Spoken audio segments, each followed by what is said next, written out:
Get to the analyzation, the commentary of the news. They asked me to reread one that fell into disarray going from the typewriter in the news editorial department to the actual stage. It goes like this. A mother cautioned her children, everything you think has calories. Some have more fat than others.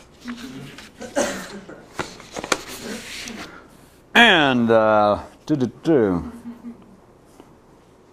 I was going to attempt to sort of wrap up some of these tonight based upon some of the other previous wraps.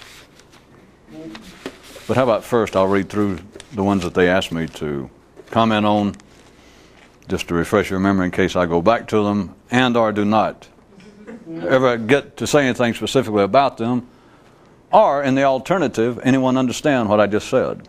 So you got your... In other words, I'll do all of that, or in the alternative, you understand all of the caveat, prior exemptions I've already laid. All right, a third possibility, that you understand that I just went back to try to clear up the first time I did it. Now we got three. Time again for some only health news. Only a thinker, a real thinker, can have, be the proud possessor, but can have self-inflicted scabs.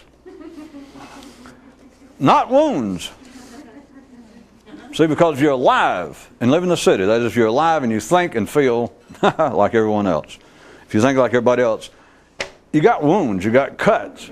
That's why life gives everyone, when they're born in the city, into this great school of life, life gives everyone immediately. I know it goes unstated, and some ordinary people that really want to whine would deny it, but life gives everyone immediately, automatically. You're born with it, an excuse from your mother. Now, I started to put a number on it, like everyone gets at least one excuse from their mother. Think about this. I'm not here talking about me. I'm talking about the possibilities. And then I thought, well, nah, I'll put several. Now I put none. I just said an excuse. Because think about it. Now, we could say several excuses, because if I'd set up that kind of, if I'd made that part of the news story and say, you get one excuse. No, wait a minute, that's misread. You got several excuses. Wait a minute, let's strike that. You know, that sort of thing. And put all of what I'm saying into the news item itself.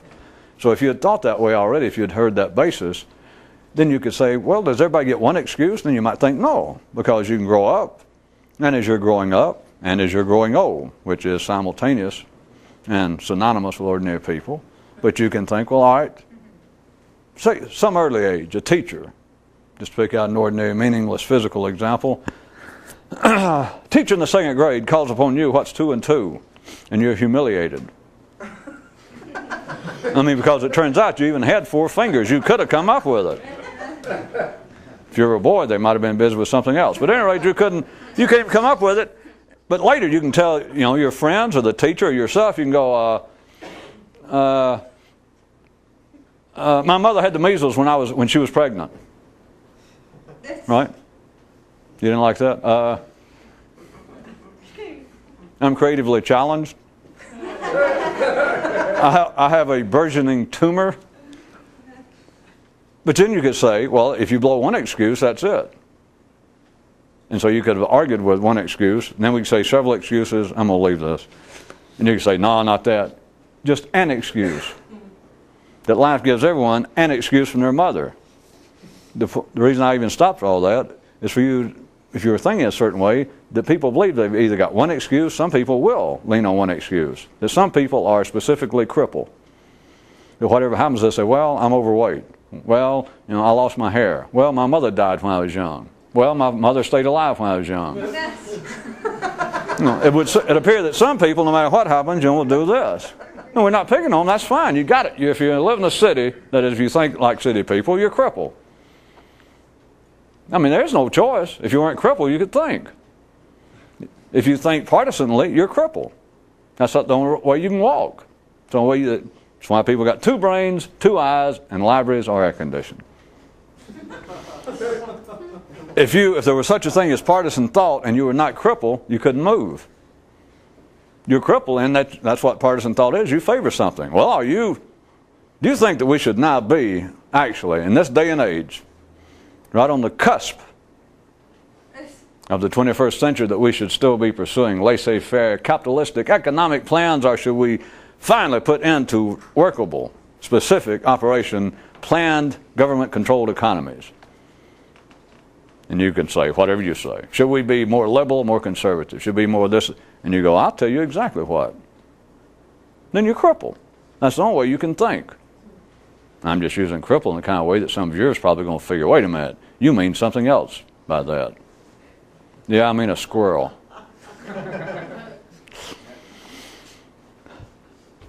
So everyone's got an excuse. But people have minor excuses. They have sub-excuses from their mother.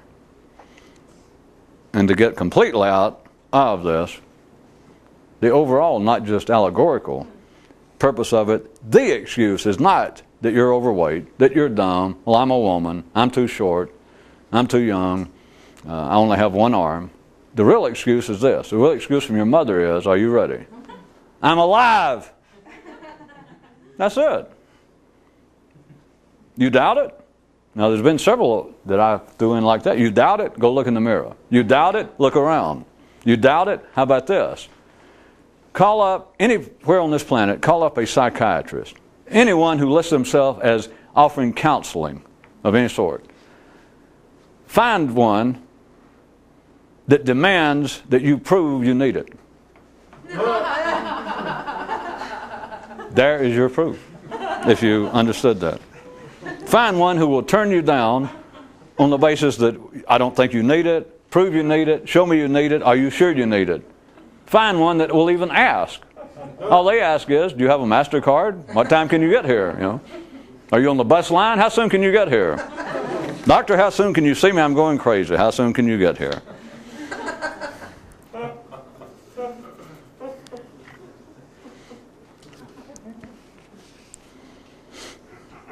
In the heart and the midst of harried city life, one man comforted himself thusly. I may not have been born crippled, but I can damn sure make myself so.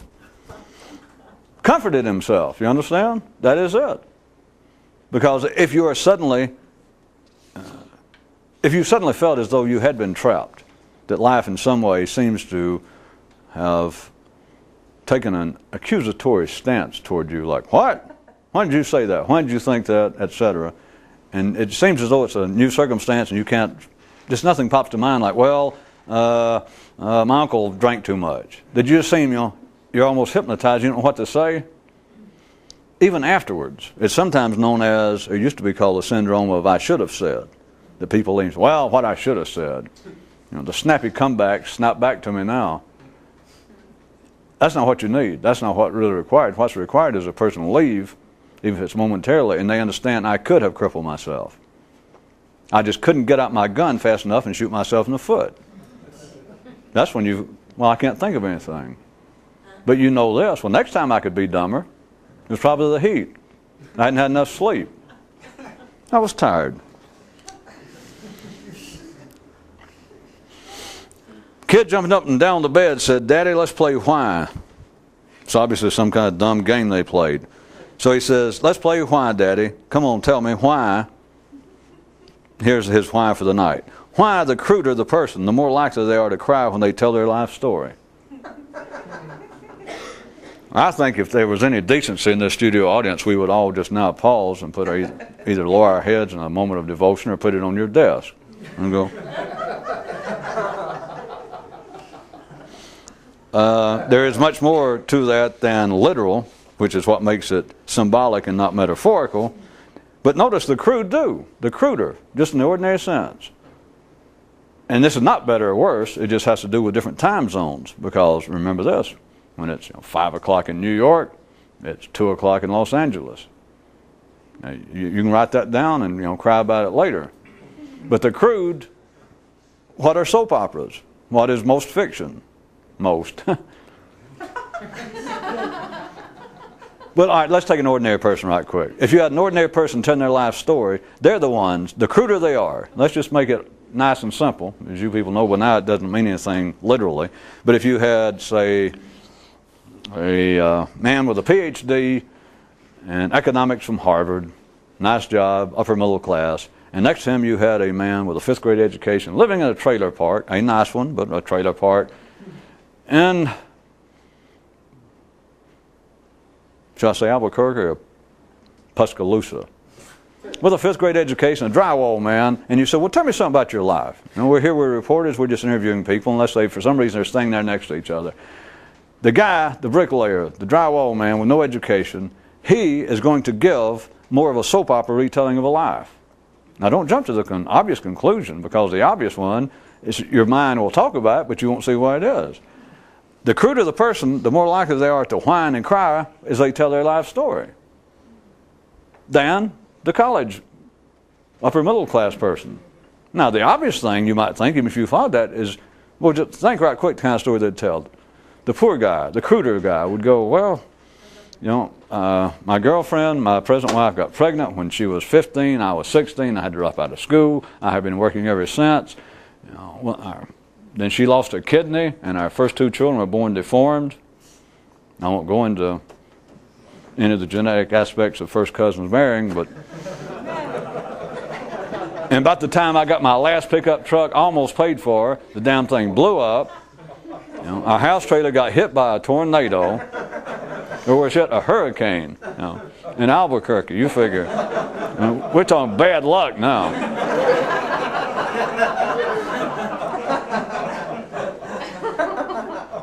All right, well, you know, it's normal soap opera time. But then if you had the Harvard man, just an ordinary person, just the way life is, he would not be inclined, not be as likely to have such a sad story, right?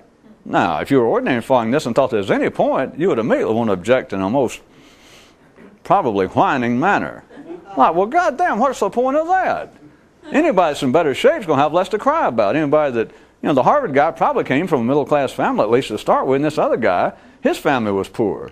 I mean, so what do you expect? Do we have to make any additional comment about point-blank walls and what it is to be able to think? No, we don't. Because, see, they just explained away. That didn't prove anything. Right. I assume anybody would say, well, that proves nothing. That's the same kind of people that will buy the bird's story. The cats are still running the world, and the birds are in charge of denying it or discussing it to death. The cruder the person, the more likely they are to cry when they tell their life story. Now, could we leave actual people out there, which is meaningless, and consider yourself when you think about what kind of guy you are and tell your life story? And everybody, I'll say everybody as a figure of speech, that every now and then, even today, you feel, what's the word, remorse, morose, depressed, out of sorts. Get the blues. So, which proves what? Well, a man could say that I've had a hard life. Well, life, you know, they gave you an excuse from your mama. You got that. You just gave it to me. You want the real reason? You got a brain. You can talk. That's no reason you can whine. That's no reason you got problems. A man doesn't, if he can think, you got no real problems if you're alive. I'm not just being sarcastic when I say, well, do you have problems? Yes. What does that prove? Well, it proves you're alive. You know, I tried once to open an office like that and put up an MD before they caught me, but they didn't even have to, the state didn't have to come catch me. You know, they didn't have to put me out of business. It was everybody I treated, and, you know, as for the money, after the first 3 patients, I learned to get my money in advance. But whatever the problem was, I say MD, it was, you know, psychiatry. I wasn't trying to set bones and all that. I had enough work already doing plumbing. But I was trying to do some psychiatric counseling on the side, and so I'd I'd say, all right, well, tell me the problem, and they'd tell me, whatever it is. Well, I can't sleep at night. I'm always worrying about that. I'm going to try to pick up some woman, and when I take her home and take off her clothes, she's going to look like a horse, or she's going to be a man, or she's going to be a woman turned inside out, or suddenly it's going to be the flag of Yugoslavia. No, whatever it is they said, see, I would say, well, I'll tell you your problem. You know, we're not going to fool around. I do one-shot psychiatry. I'll give you the answer now. And I'd say, you know what the problem is? And they'd say, what? And I'd say, you're alive and got a brain. Like I said, after a few, I learned to get my money in advance. But even that didn't work.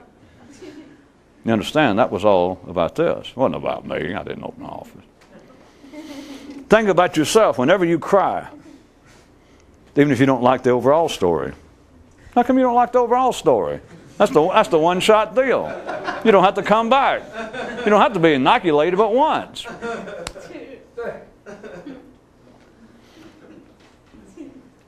Every time you are telling what kind of guy you are, and I started to say and whining, if you're telling what kind of guy you are, you're in part whining. Anytime you're telling your life story, you're telling it from a crude position. And that's why it always seems sad.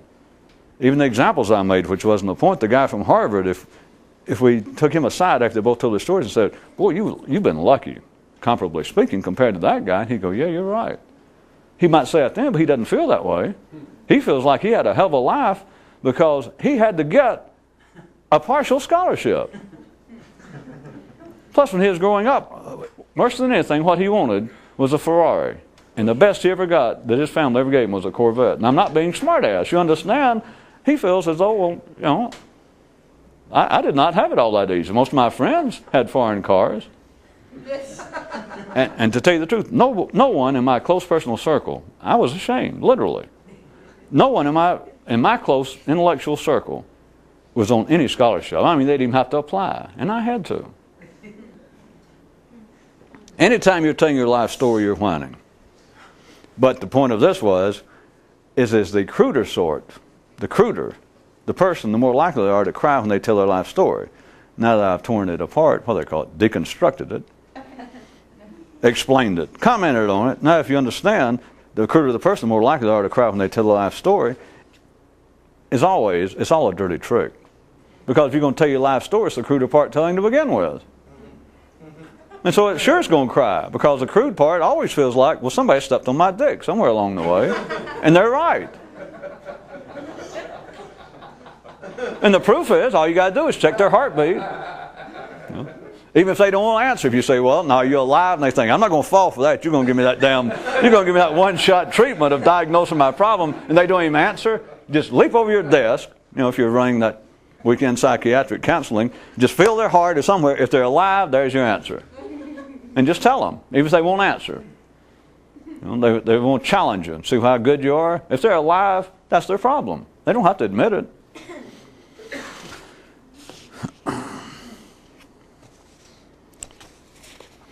At times when this one guy's mind would seem to become temporarily enthralled with some kind of city plans, ideas, that sort of thing, the possibilities, sometimes the guy would say to his mind, you know, he'd get all excited, the mind. He'd say, listen, as far as that kind of stuff, don't get your hopes too artificially high. And the rest of the news item pointed out that somehow this guy, in that idea of his, that sentiment that he expressed, somehow in there, he had misread and then misapplied the word itself. But his understanding, he misunderstood what artificial means in regards to city affairs. Does it help? Should I put a little dramatic sarcasm? If you got hopes for the city, if you got hopes for life, there's nothing wrong with them being artificially high, assuming they're going to be high. What more appropriate for artificial affairs than artificial high hopes? What else do you want? If you want to look at it from at least from my professional weekend psychiatric view, as a professional, the point is that is one of the bases from a somewhat cruder level than my overall once and for all instantaneous diagnosis and prognosis and cure or explanation. If you want to look at it a little other way, is that's one of the problems that people have, is them having what they consider to be real hopes for ordinary life. Because the thing is, if you're dealing with artificial affairs and you try to apply real hopes, you know, I hate to say this, but you know, you're in for a stretch of bad road, as a psychiatrist, you know, in the Midwest like to say. You're in for a wee bit of disappointment, likely. If you're going to deal with artificial affairs, it's only apropos that you have artificial high hopes. But if you go into it with what ordinary people call real hopes, you understand no matter what happens, you're going to end up with feeling like that you got, to some degree, a booby prize.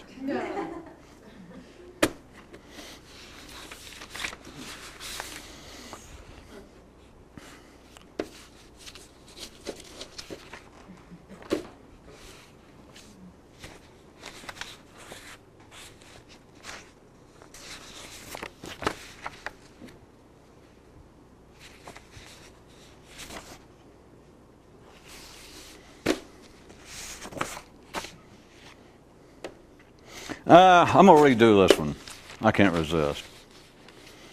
It is not being satirical, because I already covered that again, to try and make us, I'll include us, to help lead everyone to get over with and stomp on your own dick. Don't wait for life to do it. So tonight I point out again, gave you another definition, satire. The last refuge of the creatively challenged. You understand that, don't you? That's using current terminology. Dimwits, literate dimwits. Everybody can have a laugh off satire, but to believe that satire, which the reason I've picked on it the last few times, in a sense, was satire passes for intelligence. Always has. I mean, historically, if anybody ever hoist a nice flag, which they normally do for some reason, say to Jonathan Swift, it's always on the basis of what a keen, insightful satirist the man was. It's like, if you're a smart ass and you're dead long enough, they'll consider you a satirist.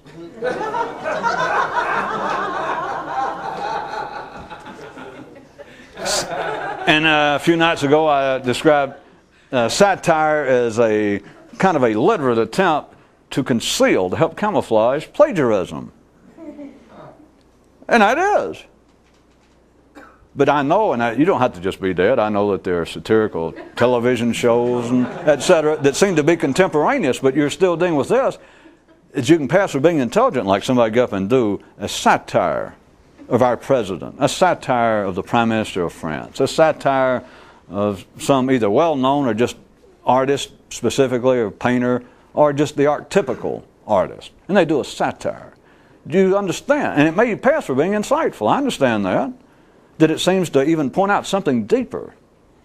That I think originally, either satire or parody, somewhere in there, was that the original definition was to help show up the foolishness of it.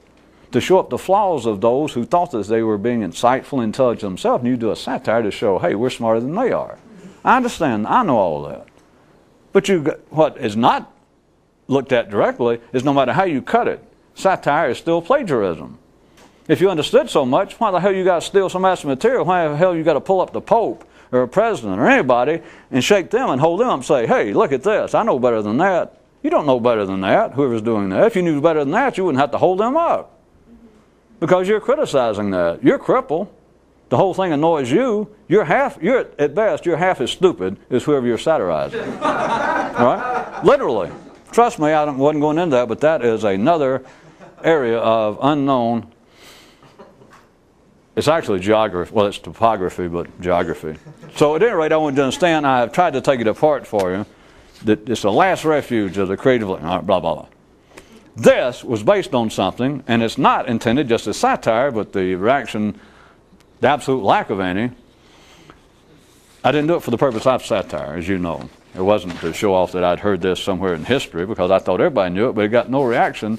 I simply used it, as always, with life, as life is doing things. It's not to make fun of what went on, but life is constantly, pulling up his dress and showing you a point-blank wall, and people are pointing and saying, boy, I see the naughty parts. It's a point-blank wall if you could look.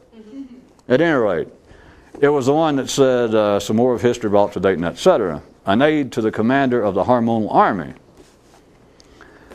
In case those of you who don't know it, there may be an older version. The one I had in mind, I thought you guys would know, that supposedly, apocryphal or not, was that sometime during World War II, was that somebody told Joseph Stalin he was considering trying to get troops down into, I may have this angle, but here's the point, the gist of it, that he was trying to, at the time, get in some of the Russian armies to get down into Italy before the American forces and etc. That he wanted to get his armies into it, and he had an aide told him, and then Russia was kind of, from Western views, it was iffy about, are they going to turn out to be the good guys and the bad guys? And supposedly there they were seriously, and Stalin planning to run troops down into Italy and get his hand in there and get a foothold. And that some aide told him seriously, they said, now, we got enough problems, we're hanging on by our fingernails already, we need the West's good graces. And I'm going to tell you this, somebody supposedly, some yes man, but still stood up enough, he said, I'm going to tell you, if we send troops into Italy, you've got no idea. I just know enough. I assume the guy was probably Catholic or knew something. He said, the Pope this is going to be the end of your relation. The Pope is going to just go into absolute fits, because during that time, anyway, the Vatican stayed more or less publicly non-aligned. And he just said, this will be the end of it. The Pope is going to, you won't believe how mad and upset the Pope's going to be. And Stalin said, oh, how many divisions has he got? You understand divisions, you non-military people, you ex-Canadians.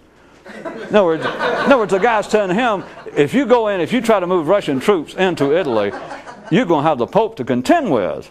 Now, of course, he's speaking on one level, and Stalin, being the good ex-drywall man he was, Stalin said, oh yeah? How many guns he got? The point was, fuck the Pope. Why does he care? Boy, big deal. He's going to disapprove of me. He's going to excommunicate me, and I'm not Catholic anyway. Now, I use that not to satirize it, because it doesn't need any satirizing. Well, it's what that really represented. And here was the version I gave you, now that you heard that. An aide came to the commander of the hormonal army and said to him, he said, if you make the move that you're now contemplating, I can tell you right now with certainty that you are going to particularly upset the priest, the high priest, the head of the neural church. It's just, and the hormonal commander said, just how many divisions has His Grace got? Has His worship God? It is back to the reason, it is back to what appears to be that kind of continual, it appears to be, from a civilized level, ordinary level, it appears to be a continuing running battle between that aspect of man that's the cruder, the less civilized, and that which is not. And there is no battle. Except for this. You look at it and there is, if you look at an ordinary view. That is, if you try to say, wait a minute, hormones are running the world. You got neurons, you are surrounded by neurons. You are surrounded by neurons who are much more vocal than hormones. Does that help? And then you're supposed to think, what do you mean much more? That's right. Notice that the Pope in the other story was not there to answer. Notice in my story, the head of the neural church is never there in the story. Because there is no communication verbally going on. There can't be. And so someone can say, or you could hear, well, the cats still run the world. They may be, but how are you going to prove it? The only people you can talk to are the birds. The only people you got to communicate with are the neurons. To say, well, neurons, we heard the cats running the world. Keep them straight in your own mind now. I'm trying to stir it up. You can ask the birds, are hormones running things? No. You want another way? You can ask neurons, are cats running things? There is no battle. But there has to appear to be a struggle. If the birds did not believe what they're paid to say, it wouldn't work. Unless there apparently is a conflict between Stalin and the Pope, between the commander of the hormonal army and the head of the neural church. If there was not, by every reasonable, logical, sequential, just every reasonable view from any ordinary man. Of course, it's historically been the battle between good and evil. If you're still that old, outdated. But it's that. A struggle between progress and involution. There is no such struggle. The Pope's got no divisions. There is no battle between the cats and the birds. I mean, even if you could set it up and the birds showed up, don't blink. Don't worry about Mike Tyson fighting Barbara Cartland. And you look,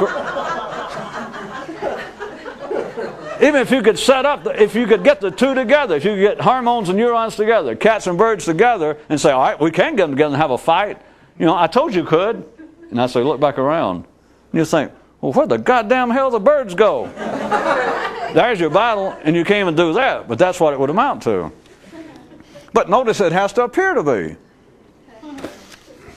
Okay. You still, well.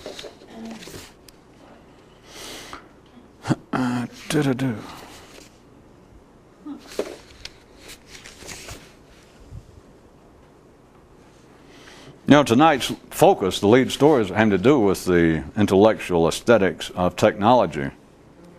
And that was what I was trying to get to. If you think we're going to get to that, then you'd probably bet on Cartland in the fight. Did I pick out the wrong person? All right. Mike Tyson and Pee Wee Herman. Does that help those of you who are not romantically inclined?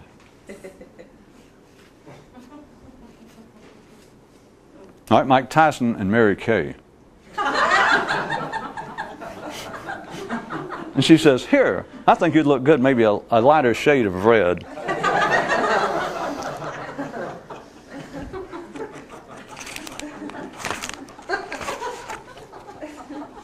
Stupidity can make an intelligent man angry, but only when he finds it in himself. Well, for instance, when he sees himself getting mad over somebody else's stupidity. I was simply wanted to point out that, if you followed it, which I think many of you did, it surprised me, that, may I suggest to you, takes the operations of a merry-go-round to dazzling new heights, if not new dimensions.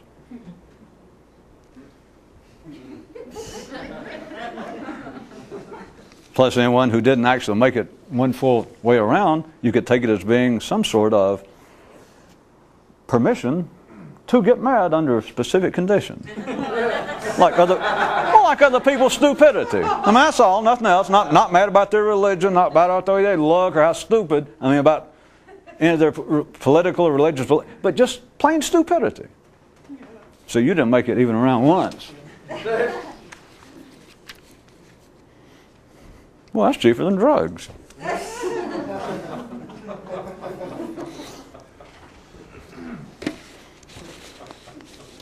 Well, in fact, hell, that's cheaper than being an Episcopalian.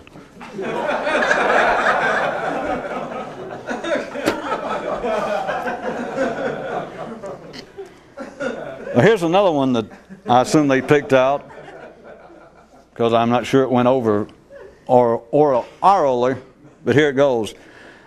Seeing as how hormones are not naturally civilized and housebroken, it can prove dicey at times when at times that they might temporarily get control over the tongue of neurons. Because if it does, it's really iffy to keep them if they just temporarily get in charge, that the cats could grab hold of the birds' tongues directly. It's hard to keep them from, I don't know, kind of being, shall we say, it says here, a bit abrasive. My comment was a bit hell. And if you only caught part of that, you could also take that, wait a minute, there is some basic physical justification at times for being a bit, shall we say, abrasive. I didn't present the news item as an excuse. We're still dealing with explanations and commentary. The hostility that goes on in life. Much of it that seems to be nowadays, since it's a popular topic, that seems to be sexual aggression. Not just physical rape, but just verbal aggression. And throughout history, of course, any kind of aggression from one person to another, it seems to be on the neural level. It's not people fighting over terror.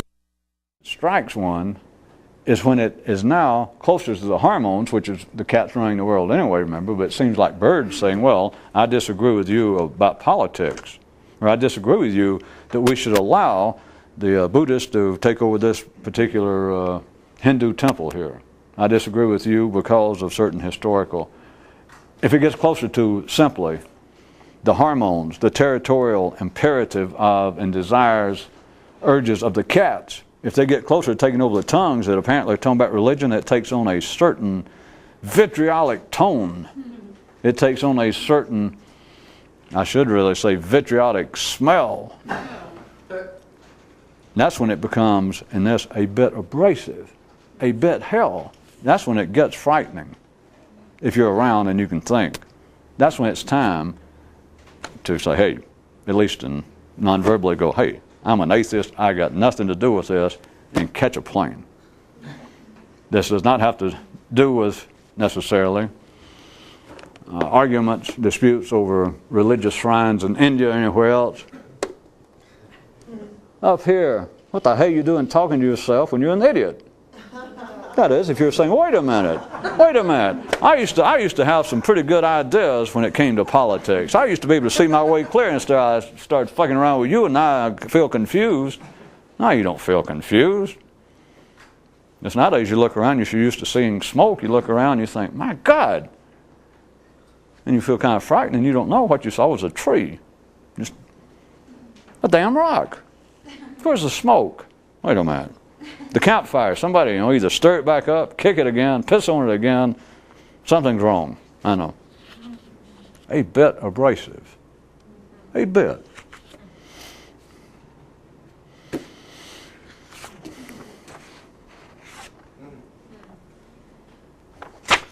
You still got the thing, whatever, going on tonight?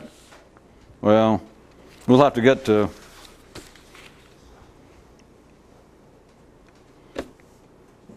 palaver. Boy, I know it's finally, you guys, somebody used palaver after all these years, put it on your damn thing. Thanks a lot. I didn't see any credit. Screed. Palaver my ass. You're trying to be nice. Screed 'em. I was going to say we'll get to, since we didn't, we'll get to the heart of what was tonight's top stories. The intellectual aesthetics of technology. That we'll, of course, get to that later. And when I said it was palaver, as I said we'll get to it later, we hadn't got to the things that I was going to get to later, months ago. But there was a series tonight, I didn't bring them up, but that was intended to be the heart of it. One guy started out saying, don't buy ugly technology. And then 8 or 10 pages later it says that ugly technology is simple technology. Too simple. And then it said that ugly technology is slow technology. Too slow. And then it said that a real thinker can't use ugly technology. Maybe just me doing this, I can just leave it with you. What in the hell, since you know that I'm not here trying to show off verbally or just be non-sequitorial. God, that hurt. For no particular reason. What in the hell do you figure ugly technology is? Even I thought maybe it was a little obscure as when I wrote in a preface to tonight, and Jan read, that tonight's top story, and I gave you a hint. Since it wasn't in all the news stories I'd already written, that the intro point out the intellectual aesthetics, because you surely know that by technology I was referring to something intellectual, not bridge building, not electronics, technology. But then to figure what in the hell is ugly technology? Assuming again that I was just not trying to be a Zen in sheep's clothing. Ugly technology. It almost sounds oxymoronical that technology is something that works, something that's efficient, but something that works. So how could it be ugly and work? Even before we got any further ourselves, even in a broad sense of using aesthetical in an allegorical sense, which has been used long before us, but to consider, well, how can technology either be beautiful or not beautiful? Even if you take it allegorically, but especially gorical as opposed to allegorical. I mean, have you ever seen, if it works, have you ever seen, in a sense, if you're a thinker, you've got some sense of aesthetics and beauty and rhythm, have you ever seen, actually, if it's going to stand in doing its job, have you ever seen an ugly bridge? You look, and I don't guess you have to be an engineer, but if you are, most of you, well, hell, all of you, we're off tape. If you're a thinker at all, you do look at something. Not just art, but things that are functional, such as a bridge, an automobile. It's often referred to as design nowadays, or always. But you look at something, and if it works, there is a certain elegance to it. That the bridge, if you know what I'm talking about, and most of you do, if you walked and they had a brand new bridge, and you looked at it, and the word ugly struck you, if you had any sense, you would not drive over it. I mean, they just opened it, and they can announce, we paid $50 million to build this, and the mayor's there, and the architects, and everybody, If you just looked at the bridge and just went, God, that's an ugly motherfucker, don't drive on that thing. But if it works, if it does whatever it's intended to do, ugly is not the word that would come to mind. Go from a bridge to somewhere else. Maybe I'll live up to a threat and pick that one up Monday. If not, remember, the only real health is not having a sore, not having a cut, having a self-inflicted scab. Well, I promised Henry I was going to try to find a leave on one night with some decent medical advice. Help. And try, tomorrow, try and drink beer that has, if you look down now, if it has some B complex in it somewhere.